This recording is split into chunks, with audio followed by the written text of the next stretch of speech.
نحمده ونصلي على رسوله الكريم اما بعد فاعوذ بالله من الشيطان الرجيم بسم الله الرحمن الرحيم رب اشرح لي صدري ويسر لي امري واحلل عقدة من لساني يفقهوا قولي واجعل لي وزيرا من اهلي اللهم فقهنا في الدين اللهم ارنا الحق حقا وارزقنا اتباعه وارنا الباطل باطلا وارزقنا اجتنابه ربنا لا تزغ قلوبنا بعد إذ هديتنا وهب لنا من لدنك رحمة إنك أنت الوهاب آمین رب العالمین۔ السلام علیکم ورحمۃ اللہ وبرکاتہ۔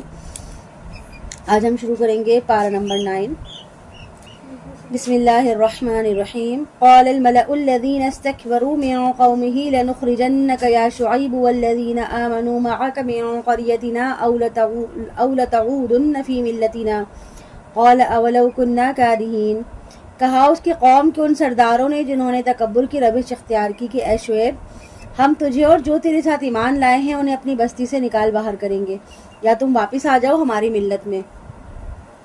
حضرت شعیب علیہ السلام نے فرمایا، کیا اگر ہمیں یہ سب کچھ ناپسند ہو تب بھی ہم اللہ پر جھوٹ گڑنے والے ہوں گے اگر ہم تمہاری ملت میں لوٹ آئیں، اس کے بعد کہ اللہ نے ہمیں اس سے نجات دے دی۔ حضرت شعیب علیہ السلام جو ہے ان کے قوم کے جو تکبر والے سردار تھے، آپ اور آپ کے ماننے والوں سے انہوں نے کہا کہ اگر تم ہمارے امن چین سے رہنا چاہتے ہو تو ہمارے طور طریقے کے مطابق رہو، اور اگر تم ہماری بات کو نہیں مانو گے تو ہم تمہیں بستی سے نکال دیں گے۔ تو اس پہ جو ہے شعیب علیہ السلام نے فرمایا کہ کیا تم زبردستی ہمیں اپنی ملت سے پھیر لو گے، جبکہ ہم تو تمہارے طور طریقوں سے نفرت کرتے ہیں۔ اور حضرت شعیب علیہ السلام کو یہ بھی فرمانا تھا کہ اگر ہم دوبارہ تمہارے طور طریقوں پر واپس آ جائیں تو اس کا مطلب یہ ہوگا کہ میرا نبوت کا دعویٰ ہی غلط تھا، اور میرا یہ دعویٰ جو ہے گویا اللہ پر میں افترا کر رہا تھا۔ لیکن چونکہ میرا دعویٰ سچا ہے اور میں واقعی اللہ کا بھیجا ہوا پیغمبر ہوں، لہٰذا میرے اور میرے ساتھیوں کے لیے تمہاری ملت میں واپس آنا ممکن ہی نہیں ہے۔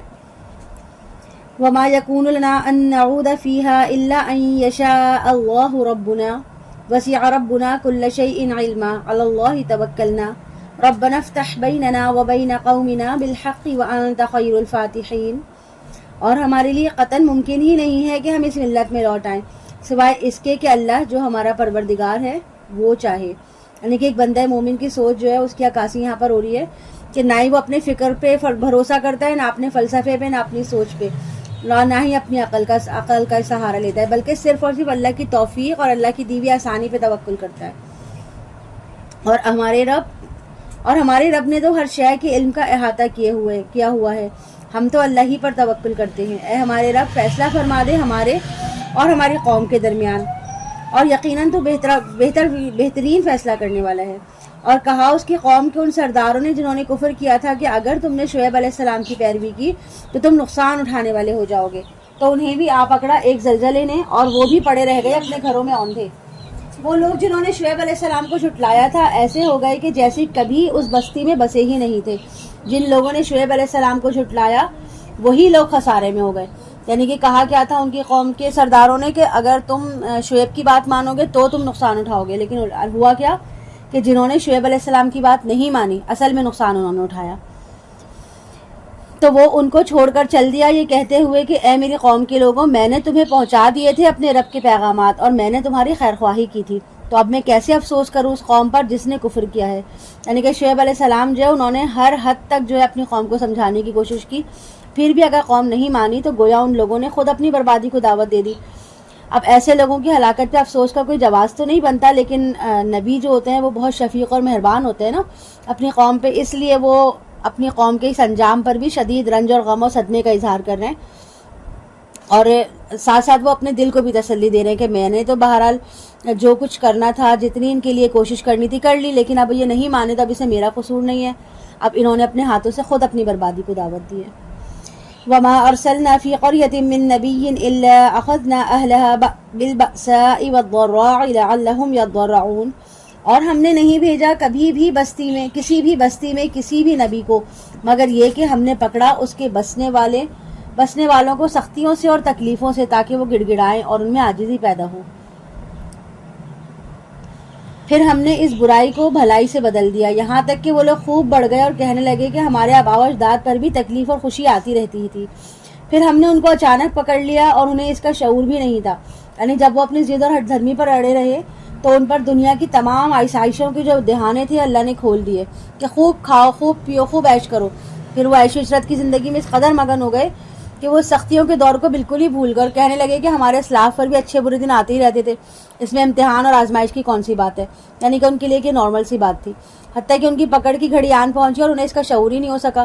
وہ اتنے غافل ہو گئے تھے کہ ان کا اندازہ ہی نہیں ہوا کہ اللہ کی جو گرفت ہے، اللہ کا عذاب اچانک ان پر آ جائے گا. وَلَوْ أَنَّ أَهْلَ الْقُرَىٰ آمَنُوا وَاتَّقَوْا لَفَتَحْنَا عَلَيْهِمْ بَرَكَاتٍ مِّنَ السَّمَاءِ وَالْأَرْضِ. اور اگر یہ بستیوں والے ایمان لاتے اور تقویٰ کی روش اختیار کرتے تو ہم ان پر کھول دیتے آسمان اور زمین کی برکتیں. لیکن انہوں نے جھٹلایا، ہم نے ان کو پکڑ لیا ان کی کرتوتوں کی سزا میں. تو کیا یہ بستیوں والے اس سے بے خوف ہو گئے ہیں کہ ان پر آ جائے ہمارا عذاب جبکہ وہ رات کو سوئے ہوئے ہوں؟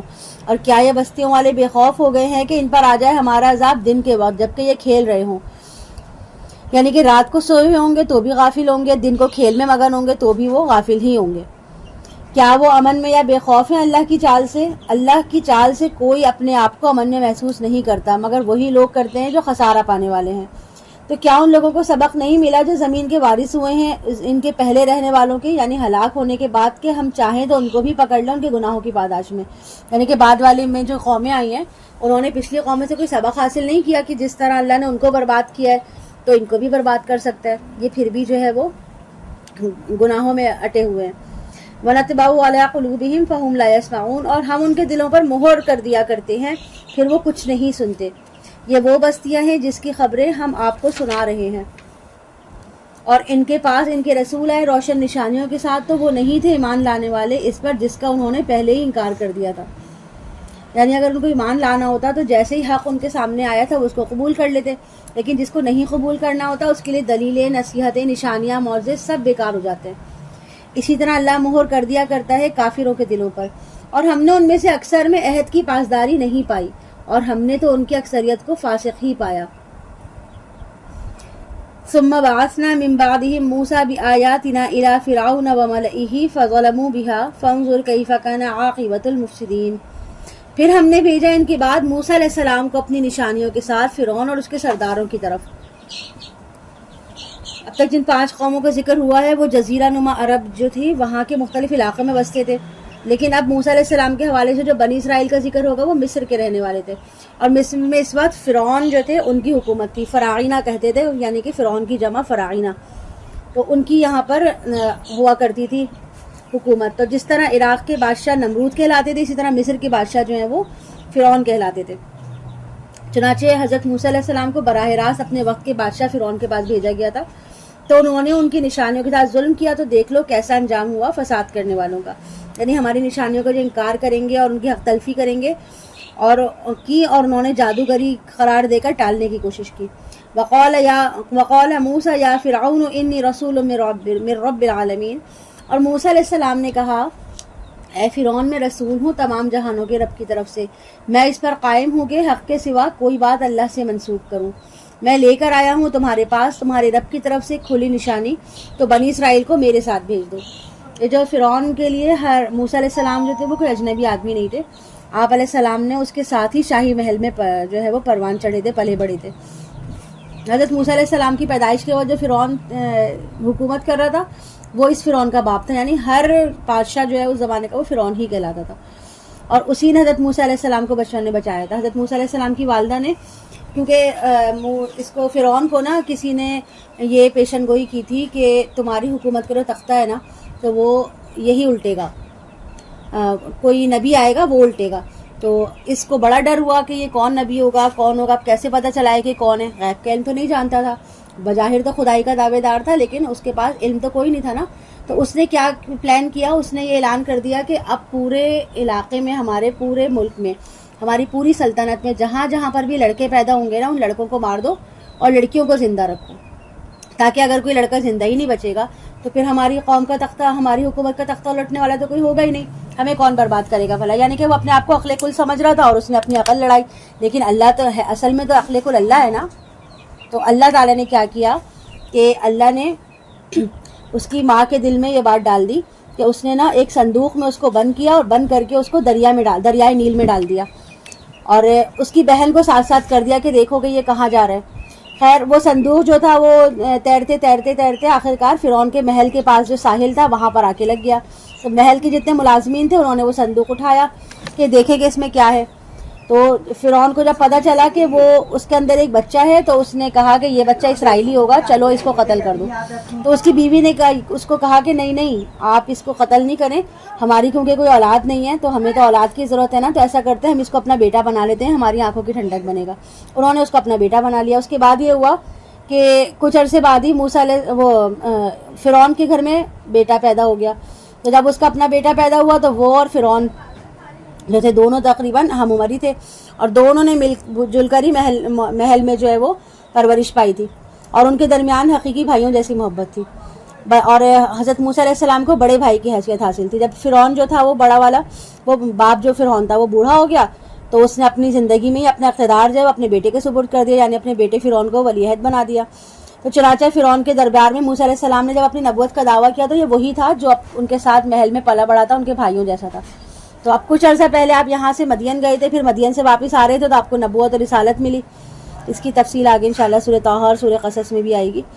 تو اب اسی لیے ان کا جو فرعون سے بات کرنے کا انداز تھا وہ ایسا نہیں تھا عام لوگوں جیسا کہ وہ ڈرتے گھبراتے اس کے سامنے کہ یہ تو بڑا ملک کا بادشاہ ہے اور میں اس سے بات کیسے کروں۔ وہ اس کو بالکل اپنے سگے بھائیوں جیسا ٹریٹ کر رہے تھے، اور بالکل بھائیوں کی طرح ہی جو ہے واضح اور بے باک انداز میں اس کے مخاطب ہو کے اس سے کہہ رہے تھے کہ دیکھو یہ میرا منصب نہیں ہے، نہ میری شایان شان یہ بات ہے کہ میں تم سے کوئی بے وقوفوں والی کوئی جھوٹی بات کروں۔ میں جو کچھ بھی تم سے کہوں گا وہی کہوں گا جو اللہ تعالیٰ نے مجھے کہنے کو بھیجا ہے۔ اور پھر انہوں نے اس سے کیا کہا کہ بنی اسرائیل کو میرے ساتھ بھیج دو۔ اور حضرت موسیٰ علیہ السلام کے زمانے میں یہ لوگ جو تھے مصر میں غلاموں والی زندگی گزارے تھے بنی اسرائیل، اور بلکہ فرعونوں کی طرف سے آئے ہر روز ان کے اوپر جو ہے وہ طرح طرح کے مظالم ڈھائے جاتے تھے۔ تو جب یہ حالات میں موسیٰ علیہ السلام کو بنایا گیا نبی، تو انہوں نے پھر کہا کہ بنی اسرائیل کو فرعون کی غلامی سے نجات دلا دیں اور واپس فلسطین لے آئیں۔ اس لیے انہوں نے فرعون سے مطالبہ کیا کہ بنی اسرائیل کو میرے ساتھ جانے دو۔ قال ان كنت جئت بآية فأت بها ان كنت من الصادقين۔ اس فرعون نے کہا اچھا اگر تم واقعی کوئی نشانی لے کر آئے ہو تو اسے پیش کرو اگر تم اپنے دعوے میں سچے ہو۔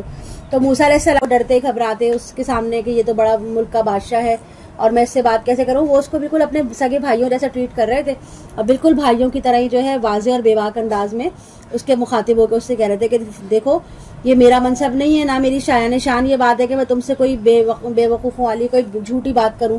میں جو کچھ بھی تم سے کہوں گا وہی کہوں گا جو اللہ تعالیٰ نے مجھے کہنے کو بھیجا ہے۔ اور پھر انہوں نے اس سے کیا کہا کہ بنی اسرائیل کو میرے ساتھ بھیج دو۔ اور حضرت موسیٰ علیہ السلام کے زمانے میں یہ لوگ جو تھے مصر میں غلاموں والی زندگی گزارے تھے بنی اسرائیل، اور بلکہ فرعونوں کی طرف سے آئے ہر روز ان کے اوپر جو ہے وہ طرح طرح کے مظالم ڈھائے جاتے تھے۔ تو جب یہ حالات میں موسیٰ علیہ السلام کو بنایا گیا نبی، تو انہوں نے پھر کہا کہ بنی اسرائیل کو فرعون کی غلامی سے نجات دلا دیں اور واپس فلسطین لے آئیں۔ اس لیے انہوں نے فرعون سے مطالبہ کیا کہ بنی اسرائیل کو میرے ساتھ جانے دو۔ قال ان كنت جئت بآية فأت بها ان كنت من الصادقين۔ اس فرعون نے کہا اچھا اگر تم واقعی کوئی نشانی لے کر آئے ہو تو اسے پیش کرو اگر تم اپنے دعوے میں سچے ہو۔ تو موسیٰ علیہ السلام نے اپنا عصا پھینکا، یعنی اپنی لاٹھی کو پھینکا، تو اسی وقت وہ ایک حقیقی اژدہا بن گیا، اور اپنا ہاتھ ڈالا اپنے گریبان سے، اور جب باہر نکالا تو اچانک وہ دیکھنے والوں کے لیے سفید اور چمکدار تھا۔ فرعون کی قوم کے سرداروں نے کہا یہ تو واقعی کوئی ماہر جادوگر ہے۔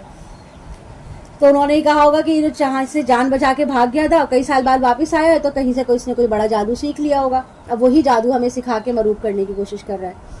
انہوں نے کہا کہ یہ چاہتا ہے کہ تمہیں تمہارے ملک سے باہر نکال دے، تو اب تمہاری کیا رائے ہے؟ پھر مشورہ دیتے ہوئے انہوں نے کہا کہ فی الحال موسیٰ اور اس کے بھائی کے معاملے کو مؤخر کر دیتے ہیں اور مختلف شہروں میں ہرکارے بھیجتے ہیں، یعنی کبھی فوری طور پر اس کے خلاف کوئی ری ایکشن نہ لو، بلکہ مناسب انداز میں اس کو ٹالتے ہوئے کوئی اچھی حکمت عملی اپنانے کا وقت ہم کوئی پلان کرتے ہیں۔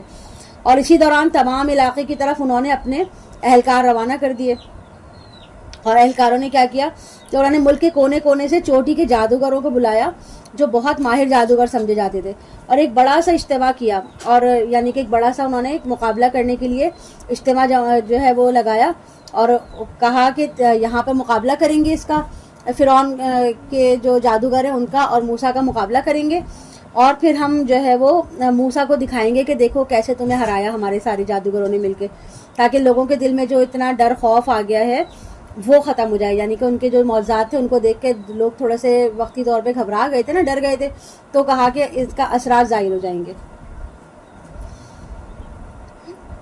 وجاء السحرة فرعون قالوا ان لنا لاجرا ان كنا نحن الغالبین، اور وہ جادوگر فرعون کے پاس آ پہنچے، انہوں نے کہا یقیناً ہمیں اجر تو ملے گا اگر ہم غالب آ گئے.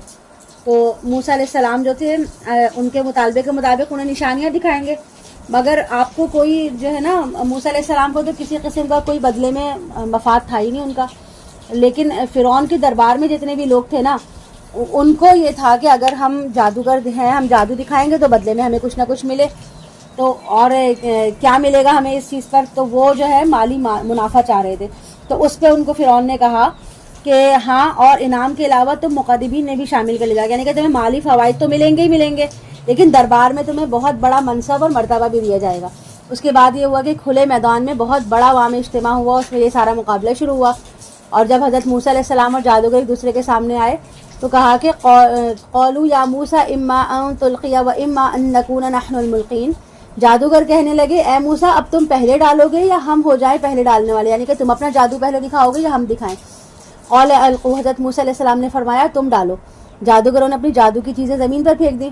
اس سلسلے میں قرآن مجید میں کسی جگہ پہ رسیوں کا ذکر ہے، کہیں چھڑیوں کا، یعنی اپنی جادو کی وہ چیزیں زمین پر پھینک دیں. تو حضرت موسیٰ علیہ السلام نے ان کے مقابلے میں اپنا عصا جو تھا وہ تیار کر رکھا تھا.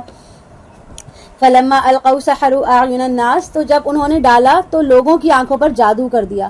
یعنی کہ جو جادوگر تھے انہوں نے تو جادو کے زور پہ اپنا کام کیا تھا نا، وہ تو جادو کے علاوہ کچھ جانتے ہی نہیں تھے. انہوں نے کیا کیا کہ لوگوں کی نظر بندی کر دی، جس کے نتیجے میں لوگوں کو وہ رسیاں جو تھیں اور وہ چھڑیاں جو تھیں وہ بجائے رسی اور چھڑی کے سانپ اور اژدہے نظر آنے لگے. وَاسْتَرْهَبُوهُمْ وَجَاءُوا بِسِحْرٍ عَظِيمٍ، اور انہوں نے ان حاضرین پر دہشت طاری کر دی اور ظاہر کر دیا کہ بہت بڑا جادو ہے، یعنی کہ واقعی انہوں نے اپنے فن کا بھرپور مظاہرہ کیا. اور جو ہے حضرت موسیٰ علیہ السلام جادوگروں کے اس مظاہرے کے بعد عارضی طور پر ڈر سے گئے کہ جو معجزہ میرے پاس تھا اسی طرح کا معجزہ تو انہوں نے بھی دکھا دیا، یعنی کہ اس طرح کا جو جادو انہوں نے بھی دکھا دیا، تو پھر فرق کیا رہ گیا؟ اب میں کیسے بتاؤں گا لوگوں کو کہ میں جو ہوں وہ جو کر رہا ہوں وہ اللہ تعالیٰ کی طرف سے معجزہ ہے. تو پھر اس پہ اللہ نے فرمایا کہ اے موسیٰ مت ڈرو، بلکہ تمہارے ہاتھ میں جو لاٹھی ہے تم اسے زمین پر پھینک دو. وَأَوْحَيْنَا إِلَى مُوسَىٰ أَنْ أَلْقِ عَصَاكَ فَإِذَا هِيَ تَلْقَفُ مَا يَأْفِكُونَ فَوَقَعَ الْحَقُّ وَبَطَلَ مَا كَانُوا يَعْمَلُونَ فَغُلِبُوا هُنَالِكَ وَانقَلَبُوا صَاغِرِينَ. اور ہم نے وہی کی موسیٰ علیہ السلام کو کہ ڈالو تو صحیح ذرا اپنا عصا، تو دفتن وہ اژدہا بن کر نگلنے لگا ان سب کو جو وہ گھڑ کر لائے تھے. یعنی کہ موسیٰ علیہ السلام نے جو عصا پھینکا تو آن کی آن میں وہ اس جھوٹے طلسم کو نگل کے رہ گیا. پس حق ظاہر ہو گیا اور جو کچھ وہ کر رہے تھے وہ باطل ہو کر رہ گیا. تو یہ جادوگر اسی وقت مغلوب ہو گئے اور وہ فرعون اور اس کے سردار ذلیل ہو کر رہ گئے. یعنی فرعون کے بلائے ہوئے بڑے بڑے جادوگر جو تھے موسیٰ علیہ السلام کے سامنے وہ گھبرا گئے، ڈر گئے، اور موسیٰ علیہ السلام غالب آ گئے، اور نتیجتاً فرعون اور اس کی قوم جو تھے وہ ذلیل و خوار ہو کے رہ گئے. وَأُلْقِيَ السَّحَرَةُ سَاجِدِينَ قَالُوا آمَنَّا بِرَبِّ الْعَالَمِينَ رَبِّ مُوسَىٰ وَهَارُونَ. اور جادوگر سجدے میں گرا دیے گئے، یعنی ایسے لگا جیسے جادوگروں کو کسی نے پکڑ کے اور سجدے میں گرا دیا. ان پر یہ کیفیت جو تھی وہ حق کو ظاہر ہو جانے کے بعد طاری ہوئی. اور یہ ایک ایسی صورتحال تھی کہ جب کوئی باضمیر انسان ہوتا ہے نا، وہ حق کو مان لیتا ہے تو اس کے علاوہ دوسرا کوئی راستہ بچتا ہی نہیں ہے کہ وہ اللہ کے سامنے سجدے میں گر جائے. وہ فوراً پکار اٹھے کہ ہم ایمان لائے تمام جہانوں کے رب پر، موسیٰ علیہ السلام اور ہارون علیہ السلام کے رب پر.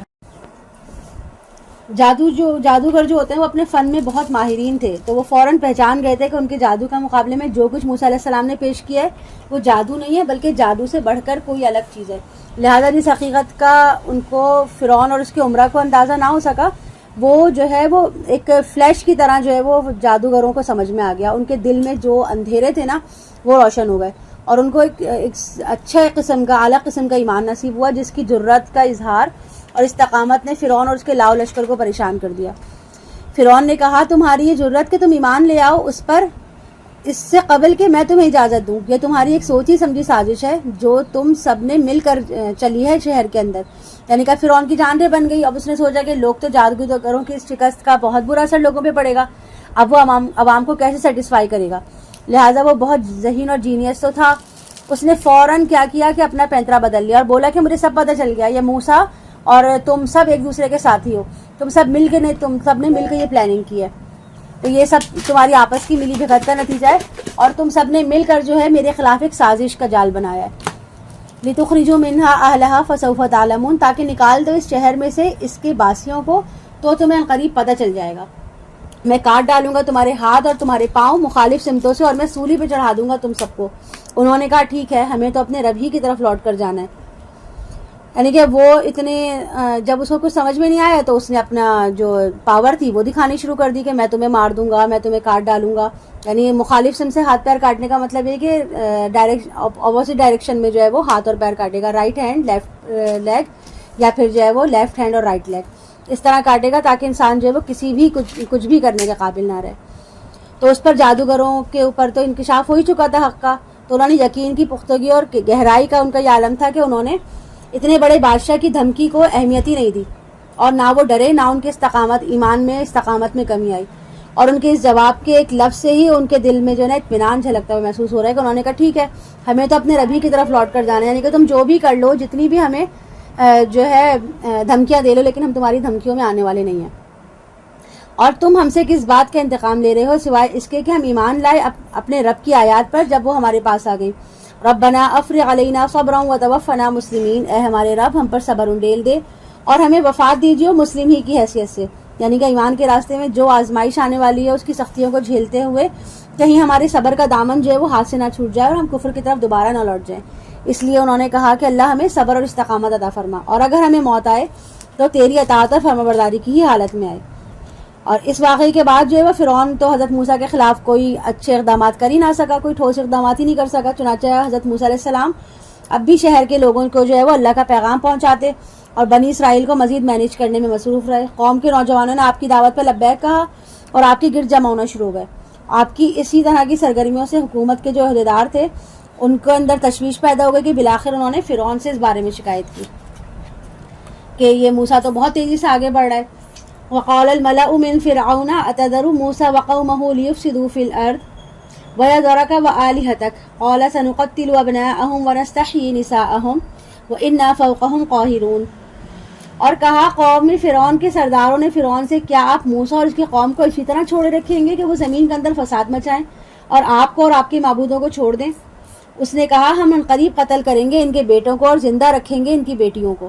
یعنی کہ یہ آزمائش پہلے بھی آ چکی تھی نا، جب بھی بتایا تھا کہ موسیٰ علیہ السلام کی جب پیدائش کا وقت قریب تھا تو اس کو اندازہ ہو گیا تھا، تو اس نے پھر جو ہے وہ لڑکیوں کو بچانا اور لڑکوں کو قتل کرنا شروع کر دیا تھا. تو کہا کہ اب میں دوبارہ سے وہی طریقہ آزماؤں گا. وَإِنَّا فَوْقَهُمْ قَاهِرُونَ، اور یقیناً ہم ان پر پوری طرح غالب ہیں. یعنی کہ انہوں نے اپنے درباریوں کا حوصلہ بڑھانے کے لیے کہا کہ تم کیوں گھبراتے ہو، ہم پوری طرح ان پہ چھائے ہوئے ہیں، یہ ہمارا کچھ بھی نہیں بگاڑ سکیں گے. قال موسیٰ لقومه استعینوا باللہ واصبروا ان الارض للہ یورثها من یشاء من عبادہ والعاقبۃ للمتقین. موسیٰ علیہ السلام نے اپنے قوم اہل ایمان سے کہا کہ اب تم لوگ اللہ سے مدد مانگو اور صبر کرو، یقیناً یہ زمین اللہ کی ہے، وہ اپنے بندوں میں سے جس کو چاہتا ہے اس کا وارث بنا دیتا ہے، لیکن آخرت تو تقوی والوں کو ہی ملے گی. یعنی اتنی بڑی آزمائش میں ثابت قدم رہنے کے لیے اللہ سے مدد مانگنے کی دعا کرو اور صبر کا دامن ہاتھ سے مت چھوڑو، اور کامیابی جو ہے وہ اللہ کے ہاتھ میں ہے، اور اللہ کا جو تقوی اختیار کریں گے وہ ہی کامیاب ہوں گے. قال عسى ربكم ان يهلك عدوكم ويستخلفكم في الارض فينظر كيف تعملون. موسیٰ علیہ السلام نے فرمایا گھبراؤ نہیں، ہو سکتا ہے قریب اللہ تمہارے دشمن کو ہلاک کر دے اور تمہیں خلافت عطا کر دے زمین میں، پھر دیکھے کہ تم کیسے عمل کرتے ہو. اور ہم نے پکڑا آل فرعون کو لگاتار قحط سالی اور فصلوں کی تباہی سے تاکہ وہ نصیحت پکڑیں. تو جب بھی حالات بہتر ہو جاتے تو وہ لوگ کہتے کہ یہ ہمارے لیے ہے، اور جب کوئی ان کو تکلیف پہنچتی تو وہ اسے نحوست سمجھتے موسیٰ علیہ السلام کی اور موسیٰ علیہ السلام کے ساتھیوں کی.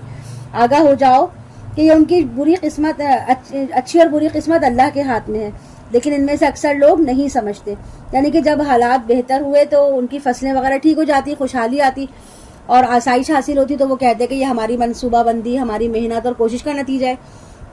اور جب ان کی فصلوں کو نقصان ہوتا یا کسی بھی قسم کا مالی نقصان ان کو ہوتا تو وہ ساری ذمہ داری جو ہے وہ موسیٰ علیہ السلام اور آپ کے ساتھیوں پر ڈال دیتے، اور وہ کہتے کہ اے موسیٰ تم ہمارے اوپر کوئی بھی نشانی لے آؤ کہ اس سے ہم پر جادو کرو، مگر ہم تمہاری بات ماننے والے نہیں ہیں. پھر ہم نے بھیجے ان کے اوپر طوفان اور ٹڈی دل اور چچڑیاں اور مینڈک اور خون،